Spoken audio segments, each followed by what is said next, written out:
Welcome to the Talking Texas Rangers podcast. I'm your host, Larry Leese. Today we're bringing down the latest news, scores from around Gold Life Field. But first, we'd like to thank our sponsor, Game Time.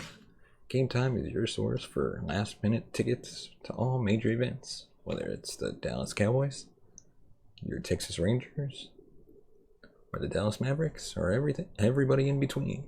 Checking them out today for some great deals on tickets. And as always, our link will be in the description. Now let's move on to today's first topic.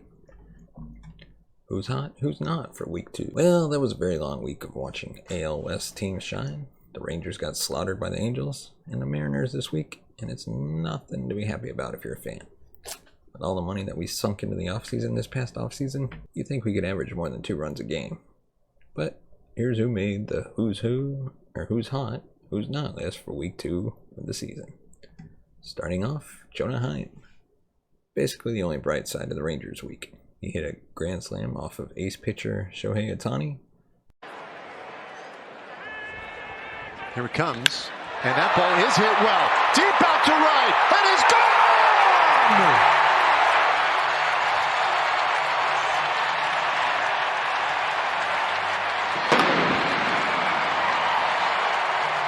There's that Jonah Heim power, a grand slam.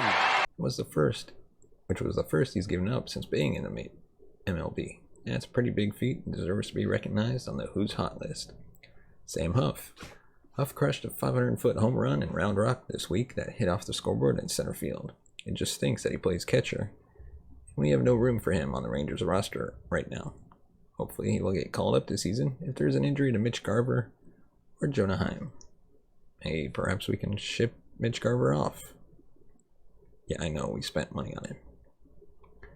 Lee was brought in to close Monday for the Rough Riders in a very close game with the Northwest Arkansas Naturals. He would go on to strike out the side and give the Riders their victory. He will be up with the Rangers probably by mid-season if he keeps it up. Leody Taveras. Taveras is just having a great start to his AAA season with the Round Rock Express. His batting average is .421 and has 10 RBIs. I'd let him continue his run in AAA, and if we need some bats around midseason, I'd call him up at that point. No point in bringing him up now, and his batting streak goes ice cold. And now on to who's not hot. Rangers relief pitching. Brock Burke does have an exception to this since he's doing well in his relief role. For the rest of the Rangers pitchers, don't go out and don't give the game away and make the deficit worse. All of them deserve to be on the Who's Not Hot list this week, and the starters get honorable mention. Avery Weems. He's having a bad start to his 2022 season as starting pitcher down in Frisco.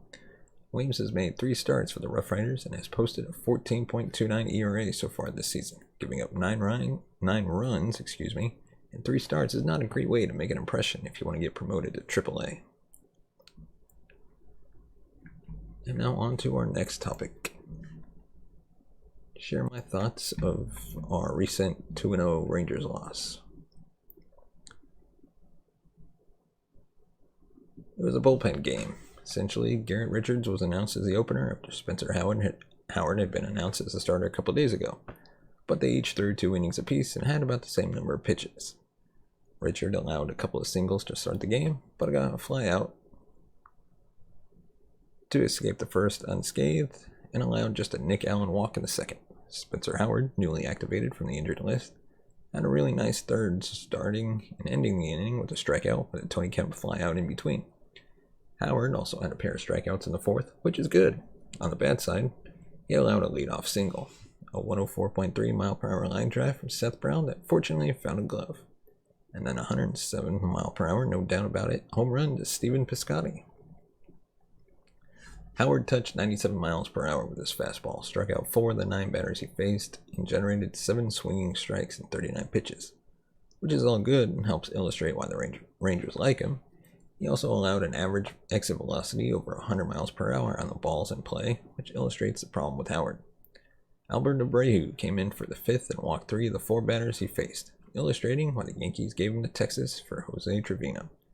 Despite that electric arm, Brett Martin came in relief, and with the bases loaded, got a pair of strikeouts to get out of the inning. Brett Martin is a nice bullpen arm that we should all be happy is here. Dennis Santana, back from the COVID list, threw a scoreless inning, and Colby Allard threw a pair of scoreless innings. That would have been even more great had the Rangers' offense done anything. But the offense didn't. Heading into the 9th inning, the Rangers had 2 hits, both by Marcus Semien, and 2 walks, one of which was also via Semien. Nathaniel Lowe and Jonah Heim each singled with 2 outs in the 9th, but Willie Calhoun's grounder found a glove and ended the game. Corey Seager had a 110-mile-per-hour lineout. Culberson had a 101.6-mile-per-hour fly ball in the second that Dave Raymond seemed to think was gone, but that didn't leave the park, and instead was caught just in front of the warning track. So just 2 100-plus exit velocities for Texas today, none for hits. Oakland, for what it's worth, only had 4 themselves. Spencer Howard, as noted above, hit 97 miles per hour. Albert Abreu topped out at 98. Dennis Santana touched 96. Garrett Richards hit 94, almost 95 miles per hour. Martin and Colby Allard reached 93 and 92 respectively. No sweep, but it was a 500 road trip. Could have been worse. And now for our minor league update. Down east fell down big early, with Winston Santos allowing 5 runs, Damian Mendoza allowing 5 runs, and Nick Lockhart allowing 2 runs. Anthony Hupi Toyinatoa, can't say his name right, had 3 walks at 3 Ks and 1.2 scoreless innings. Derwin Barreto and Daniel Mateo each had 2 hits and 2 walks. Alejandro Osuna had 2 hits and a walk.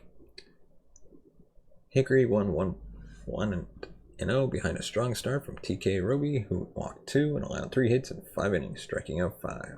Mark Church threw 2 scoreless innings, striking out 2. Thomas Sagis had 2 hits. Chris Seiss had a hit. Aaron Zavala had 2 walks. Cole Reagan started for Frisco. 5 innings pitched, 3 runs, 4 hits, including a home run, 2 walks, 6 Ks. Kyle Gowdy allowed a run in 1 inning.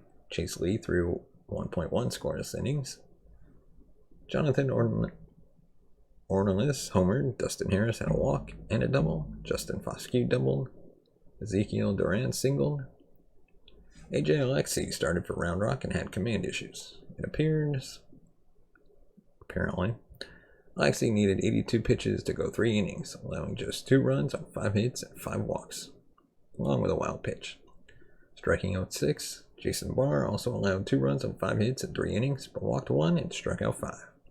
Josh Smith and Davis Wenzel each homered. Leody Taveras tripled. Sherden Apostle doubled. Before we move on, let us know your thoughts in the comments section below. Give us your thoughts on the state of the Rangers. Are you panicking now that we don't have the greatest of records right now? Or do you think it's just too early to really write off the Rangers? Let us know. And if you want to support the show, please do by buying us a coffee at buymeacoffee.com/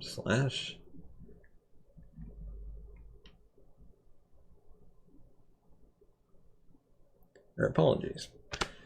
I would say buy me a coffee, but we actually don't have that. My bad. You can send us some any amount of tip you want by going to paypal.com/paypalme/LarryMLease. That way you can support us. Any amount is appreciated. $1, $2, $5, $50, $100. Hey, shoot, and give us $100. Well, you send us $100, I'll buy a ticket to a Rangers game. But anyways, let's move on to our final topic. Our Rangers update.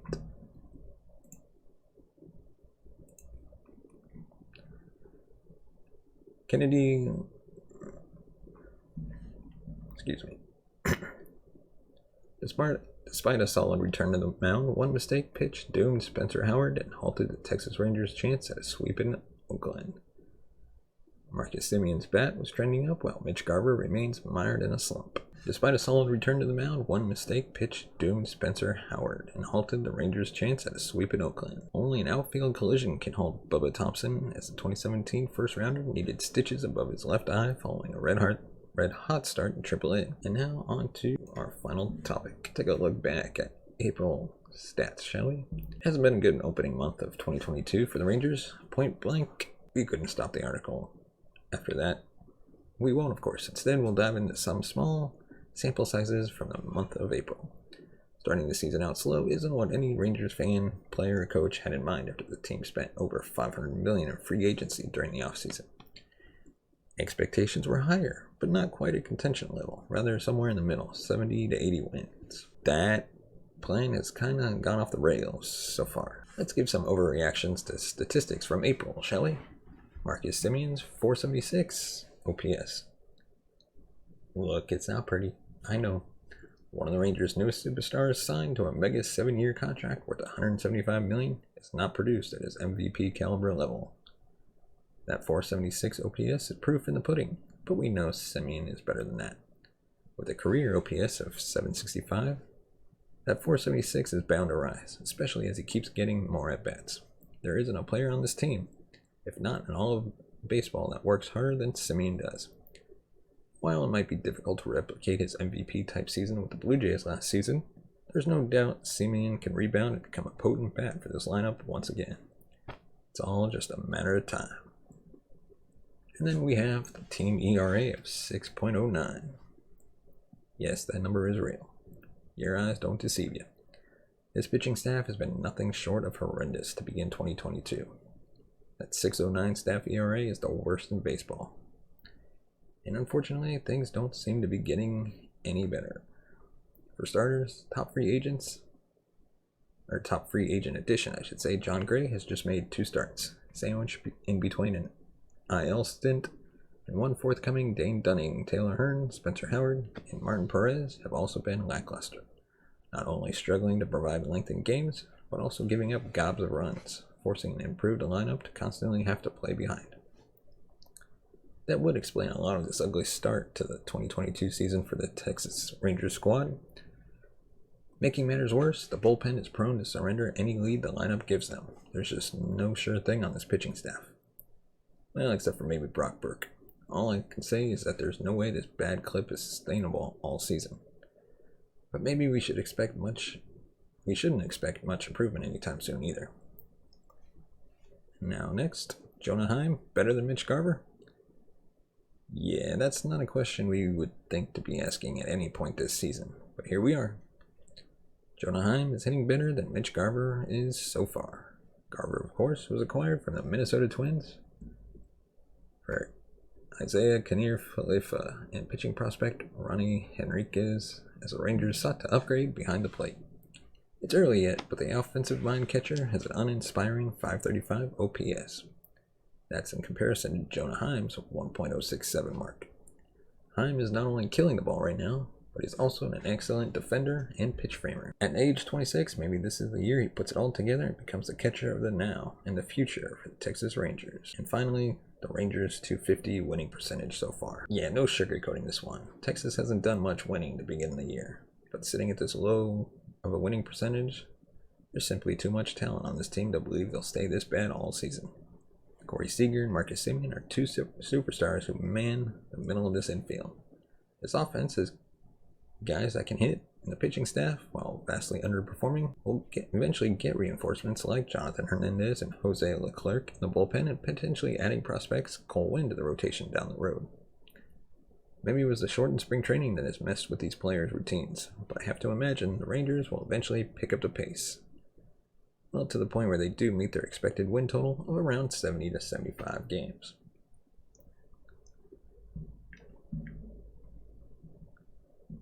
And as always, thank you so much for watching and listening. Be sure to hit that subscribe button. Give us a thumbs up if you like our content.